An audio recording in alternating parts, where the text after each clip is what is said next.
परिवहन के वेबसाइट पे आने के बाद ही हम लोग को यहाँ ऑनलाइन सर्विसेज में ड्राइविंग लाइसेंस को सेलेक्ट कर लेना है। ड्राइविंग लाइसेंस को सेलेक्ट करने के बाद ही अपने को सबसे पहले स्टेट को सेलेक्ट कर लेना है। तो हमारा वेस्ट बंगाल है तो हम वेस्ट बंगाल को सेलेक्ट कर लिए। उसके बाद इसको स्किप कर देंगे। पहले ही ऑप्शन में आपको दिख जाएगा लर्नर लाइसेंस अप्लाई। तो देख लीजिए यहाँ पे ये 7 स्टेप है। ये 7 स्टेप को हमको कंप्लीट करना पड़ेगा, जिसमें हमको पेमेंट भी करना पड़ेगा, verify payment status, print the receipt और स्लॉट बुकिंग। तो कंटिन्यू। जैसे ही हम लोगों ने कंटिन्यू पे क्लिक किया तो यहाँ पे देखिए 3 ऑप्शन खुलकर आ चुका है। हम लोग को पहले वाला सेलेक्ट रहने देना है और उसके बाद सबमिट पे क्लिक कर देना है। तो हम लोग का लर्नर लाइसेंस अप्लाई करने वाले हैं, इसके लिए हम लोग पहले वाले पे टिक रखेंगे। उसके बाद सबमिट। जैसे ही हम लोगों ने सबमिट किया तो देखिए अगला पेज खुल जाएगा। तो देखिए हम लोग सेकंड वाले को सेलेक्ट करेंगे और सबमिट करेंगे, क्योंकि हमारा आधार के संग मोबाइल नंबर लिंक नहीं है। अगर जिसका लिंक है वो पहला वाला सेलेक्ट करेगा। उसके बाद यहाँ पर मोबाइल नंबर को फिल कर लेंगे। मोबाइल नंबर को फिल करने के बाद जनरेट OTP पर क्लिक करेंगे। तो चलिए हम लोग अपना मोबाइल नंबर को फिल कर लेते हैं। उसके बाद जनरेट OTP पर क्लिक कर देते हैं। जनरेट OTP पे क्लिक करने से ही हमारे मोबाइल पे एक SMS आ जाएगा। तो चलिए उस OTP को यहाँ पर फिल करके ऑथेंटिकेट कर लेंगे। तो देखते हैं, आने देते हैं SMS को। तो देखिए हमारा SMS आ गया। हम लोग इसको फिल कर लेते हैं। उसके बाद ऑथेंटिकेट करेंगे। तो चलिए ऑथेंटिकेशन हो गया है यहाँ पर। तो देख सकते हैं ये उसका इंटरफेस खुलकर आ गया। यहाँ पर आपको पूरा फॉर्म को फिल कर देना है। तो सबसे पहले हम लोग RTO को सेलेक्ट करेंगे। तो RTO हमारा जो भी है हम उसको सेलेक्ट कर लेंगे। आप अपने हिसाब से अपना सेलेक्ट कर लीजिएगा। तो चलो हम लोग अपना सेलेक्ट कर लिए। यहाँ पर पिन कोड का ऑप्शनल है, पिन कोड नहीं खुलेगा। तो चलिए एप्लीकेशन नेम में हम लोग अब उनका नाम डाल लेते हैं जिसका भी एप्लीकेशन है। तो चलिए हम लोग नाम को फिल कर लेते हैं। फर्स्ट नेम यहाँ पर लिखेंगे, अगर मिडिल नेम कोई है तो बीच में लिखेंगे, उसके बाद लास्ट नेम। तो चलिए हम लोग फर्स्ट नेम को फिल कर लेते हैं। तो सबसे पहले हम लोग फर्स्ट नेम को फिल कर लिए। उसके बाद इसका कोई मिडिल नेम नहीं है तो हम लोग लास्ट नेम फिल करेंगे। उसके बाद हम लोग रिलेशन सेलेक्ट करेंगे। तो इनका फादर का नाम हमको लिखना है। आप किसी का भी नाम लिख सकते हैं उसके अंदर जाकर। तो देखिए हम लोगों ने उनका फादर का नाम लिख दिया। तो चलिए हम लोग यहाँ पे सेलेक्ट कर लेते हैं उनका जेंडर, तो मेल है। तो उसके बाद हम लोग यहाँ पे डेट ऑफ बर्थ को सेलेक्ट कर लेंगे, उसके जो भी उसका डेट है। उसके बाद एज कैलकुलेट हो जाएगा ऑटोमेटिक। तो चलो हम लोग उसका डेट ऑफ बर्थ को फिल कर लेते हैं।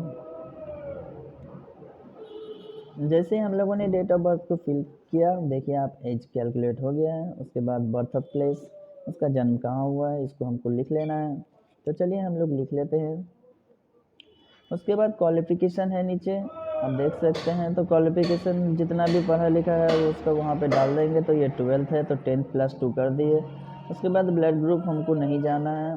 ब्लड ग्रुप अगर जानते हैं तो लिख सकते हैं, वरना उसको छोड़ सकते हैं। ईमेल आईडी मैंडेटरी नहीं है, अगर आपके पास है तो दे सकते हैं, वरना छोड़ सकते हैं। तो चलिए यहाँ पर इमरजेंसी मोबाइल नंबर को फिल कर लेते हैं। इमरजेंसी मोबाइल नंबर में हम एक मोबाइल नंबर को फिल करना है, तो हम इसको फिल कर लेते हैं। उसके बाद नीचे जो ऑप्शन है, अगर आपके बॉडी में कोई ऐसा मार्क्स है जिसको आप लिखना चाहते हैं तो लिख सकते हैं, वरना उसको भी छोड़ सकते हैं। तो चलिए हम लोग अपना सिटी ब्लॉक को सेलेक्ट कर लेते हैं। जैसे हम लोगों ने अपना विलेज या टाउन को सेलेक्ट किया, उसके बाद नीचे आ जाएगा वही। उसके बाद हाउस या डोर या फ्लैट नंबर है उसको आप सेलेक्ट कर सकते हैं, उसको लिखना पड़ेगा।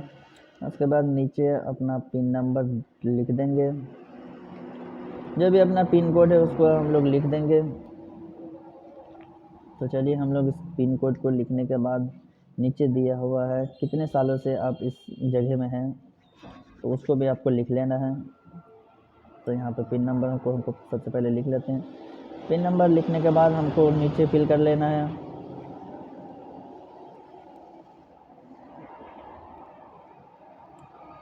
तो चलिए पिन नंबर हमारा लिखा हुआ हो गया है। उसके बाद यहाँ पर कितने सालों से ये रह रहा है इसको हम लोग लिख लेते हैं। तो इसका जन्म स्थान यही है, तो ये 28 साल से है, मैं इसको 28 साल कर दिया। उसके बाद ऊपर परमानेंट और प्रेजेंट एड्रेस अगर सेम है तो हम लोग सेम एज परमानेंट एड्रेस पर क्लिक कर देंगे ऊपर राइट हैंड में। तो देख सकते हैं इस पर हम लोगों ने चेक बॉक्स पे क्लिक किया तो इधर पूरा एड्रेस फिल हो गया। उसके बाद हमको मोटरसाइकिल का करना है, तो देखिए मोटरसाइकिल विथ गियर, इसको हम लोग सेलेक्ट कर लिए हैं। उसके बाद अगर कोई स्कूल से आपने ट्रेनिंग लिया है तो इस चेक बॉक्स को क्लिक करेंगे, वरना रहने देंगे। उसके बाद सेल्फ डिक्लेरेशन का आपको एक फॉर्म भरना है। तो देखिए इस तरह से सेल्फ डिक्लेरेशन का फॉर्म भरा जाता है, तो आप इस तरह से फिल कर लीजिएगा। उसके बाद इस छोटे से चेक बॉक्स को टिक करिएगा, उसके बाद सबमिट, उसके बाद ओके करिएगा। तो आप देख सकते हैं यहाँ पर सेल्फ डिक्लेरेशन फिटनेस सक्सेसफुली हो गया है। उसके बाद यहाँ पर अगर आपका एक्सीडेंट हो जाता है, अगर आप अपनी बॉडी का कोई भी ऑर्गन डोनेट करना चाहते हैं तो यस करेंगे, वरना नो रहने देंगे। उसके बाद ये कैप्चे को यहाँ पर लिख देंगे, उसके बाद सबमिट करेंगे। तो चलिए इस कैप्चे को हम लोग फिल कर लेते हैं।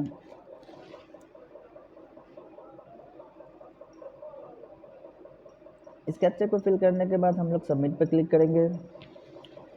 तो यहाँ पर इस मोबाइल नंबर पे SMS जाएगा, तो ओके करते हैं, फिर से एक बार ओके करते हैं एंड फिर से एक बार ओके पर क्लिक करते हैं। तो देखिए यहाँ पर फाइल सबमिट हो चुका है, कॉन्ग्रेचुलेसन्स आ गया है या सबमिटेड। तो ये देखिए ये एप्लीकेशन आ गया है, ये एप्लीकेशन नंबर जनरेट हो चुका है। तो इसको हम लोग सेव करके रख लेंगे। अगर आपके पास प्रिंटर है तो आप प्रिंट कर लीजिएगा। हम इसको सेव कर लेते हैं, इसको बाद में प्रिंट करेंगे। तो इसको हम लोगों ने सेव कर लिया। उसके बाद आप लोगों को नीचे की तरफ स्क्रॉल डाउन करना है, नेक्स्ट पे क्लिक करना है। जैसे ही आप लोगों ने नेक्स्ट पे क्लिक किया, आपको फिर से लॉगिन करने के लिए बोलेगा। एप्लीकेशन और डेट ऑफ बर्थ के साथ इस कैप्चा को फिल करेंगे, उसके बाद सबमिट करेंगे। तो चलिए हम लोग इस कैप्चा को लिख लेते हैं, उसके बाद सबमिट करते हैं। तो ये कैप्चा लिखने के बाद हम लोगों ने सबमिट किया। सबमिट करने के बाद देखिए इसका प्रोफाइल खुल चुका है। तो हम लोग थोड़ा स्क्रॉल डाउन नीचे करेंगे।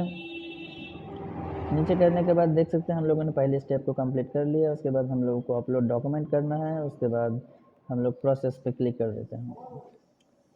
चलो हम लोगों ने प्रोसेस पे क्लिक किया। प्रोसेस पे क्लिक करने के बाद यहाँ पे डिटेल्स एक बार शो करा देगा, फिर से हम लोग ओके पर क्लिक करेंगे।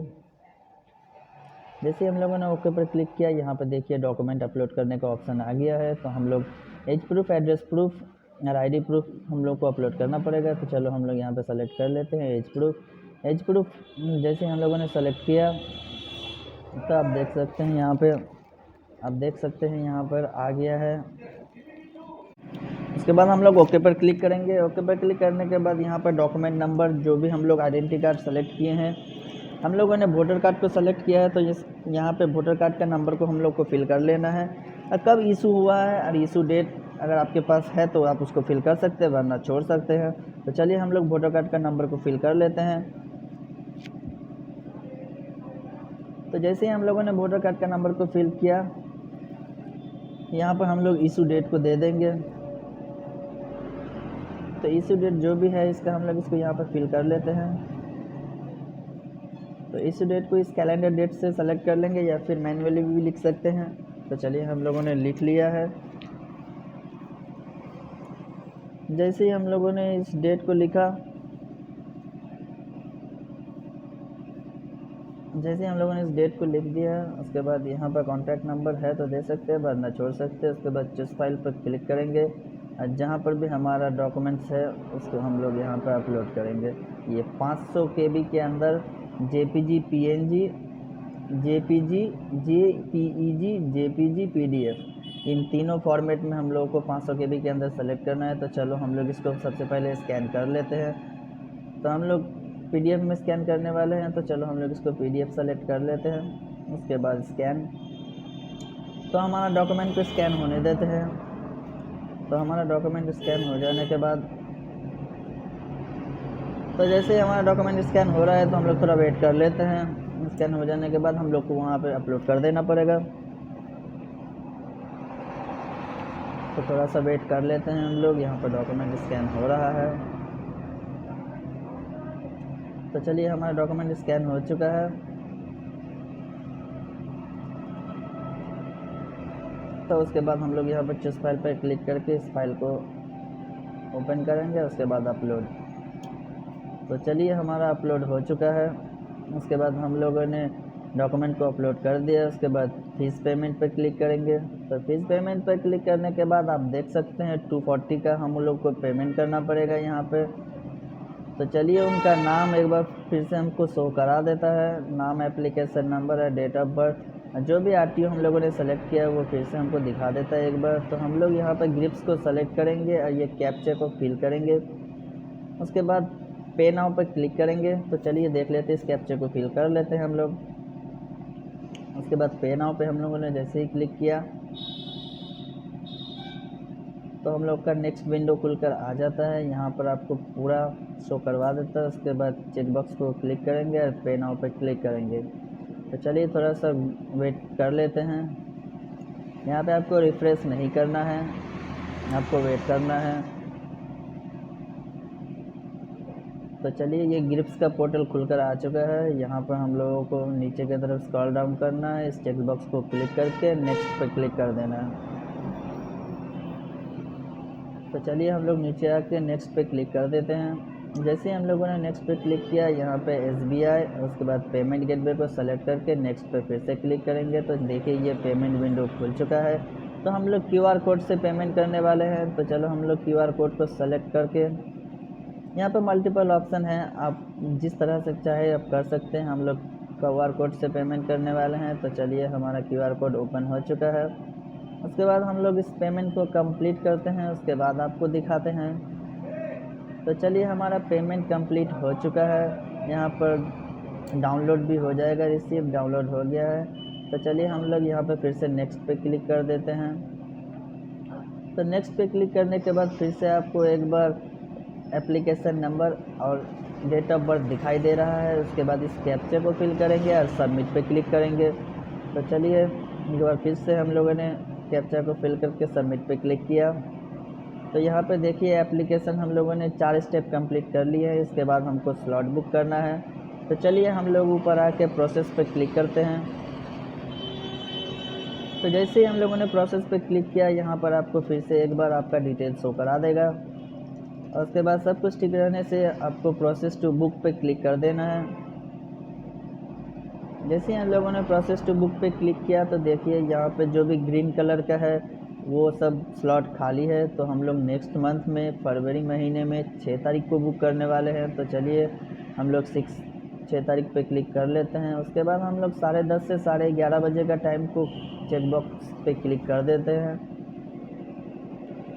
तो हम लोगों ने उस पर क्लिक किया, उसके बाद बुक स्लॉट।